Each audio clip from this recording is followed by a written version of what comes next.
My name is Professor Bik Kotecha. I'm a consultant ENT surgeon and I have a special interest in sleep medicine. I've been doing sleep medicine for the last 25 years or so, and I'm interested in evaluation and treatment of sleep disorders such as snoring and obstructive sleep apnea. Obstructive sleep apnea is a condition that happens in sleep due to upper airway obstruction. So if I can use this model to demonstrate that the airflow from the nose, down the back of the nose, behind the palate, behind the tongue, and into the larynx can become obstructed during sleep. And as a result, you can get oxygen deprivation and you will have a condition called obstructive sleep apnea. Generally, these patients present with a turbulent airflow, which results in snoring and breath-holding episodes. So first of all, there are certain factors that aggravate obstructive sleep apnea, and some of these are being overweight. So obesity is something that makes sleep apnea worse, so weight loss would certainly help. There are other factors such as alcohol consumption that can also aggravate matters. So alcohol is muscle relaxant, and cutting down on alcohol would also result in improvement of snoring and sleep apnea. So those are the two lifestyle changes that people can make. Thirdly, sleeping on your back can aggravate matters, so not sleeping on your back can also improve things.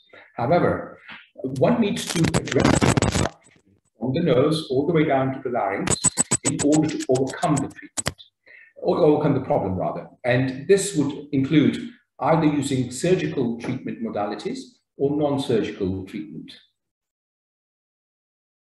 Obstructive sleep apnea can be treated with a variety of treatment modalities. And if a patient has moderate or severe sleep apnea, then the treatment of choice would be to use nasal CPAP, which is continuous positive airway pressure. This involves using a mask on your face, and from the mask, there's a tubing that goes to a generator, which extracts air from the room and delivers it at positive pressure, therefore allowing the patient to breathe throughout the night without obstructing. This would improve the oxygen saturation, it would improve the quality of sleep, and will treat and cure sleep apnea. If they're unable to use that, there are other devices such as a mandibular advancement device, which is like a gum shield. This is inserted inside the mouth during sleep, and it protrudes the lower jaw forward. And by doing so, the tongue comes forward and the airflow improves. However, people don't like sleeping with devices in their mouth during their sleep. And as a result, there's an innovation of this new device called OSA, which is used before a patient goes to sleep. So this is used by applying it to your tongue, and there is a device which will then link up with your Bluetooth and stimulate the tongue muscles for 20 minutes before you go to sleep.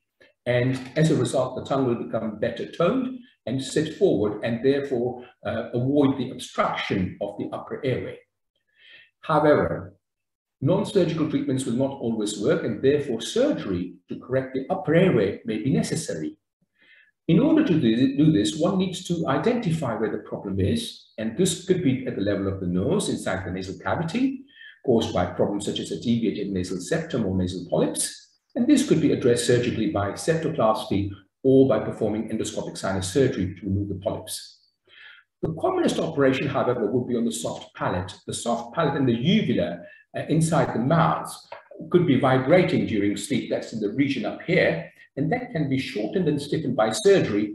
And there are different kinds of surgical interventions, such as using laser or radio frequency. Treatment to the tongue base is also possible, and this could be done by using radio frequency treatment to make the tongue less bulky. In some patients, however, you may need to combine surgical and non-surgical treatment modalities in order to get the best results. So the success rate of treatments can be quite variable. It depends on the patient's compliance. For example, nasal CPAP is 100% effective, provided the patient uses it for the whole 100% of their sleep. Some patients will take it out in the middle of the night and only use it for 60% or 70% of the night, and the success rate is about 60 to 70%. Likewise, with the mandibular advancement device, if they can retain the device throughout the night, then the success rate is quite good. Surgery does not give you 100% outcomes, but it does give you anything in the region of 60 to 80% improvement in the snoring and sleep apnea parameters, provided the patient selection criteria are followed strictly. Obstructive sleep apnea can be lessened or reduced by certain lifestyle changes like weight loss and cutting down on alcohol. The surgical intervention can correct the upper airway, but in many cases, it is difficult to completely alleviate the problem. Some of this is because as we get older, the muscles become quite lax, and that's the reason why we might need surgical and non-surgical treatment modalities combined in order to get the best outcome as possible. Some of it is genetically related, and morphologically we have inherited the structures of the upper airway from our parents, and this can't be altered completely by surgery. And for this reason, we may have to rely on non-surgical treatment options as well.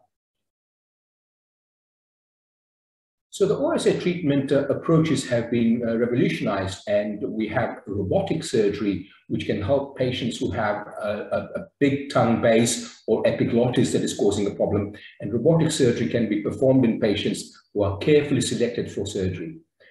There are also operations performed on the neck called the hypoglossal nerve stimulation. And this is a novel technique whereby the hypoglossal nerve, which is the nerve that supplies the tongue, is stimulated by a little device which is inserted inside the chest, and this will observe or detect the breath-holding episodes. It will then trigger off a response, and the nerve will be stimulated.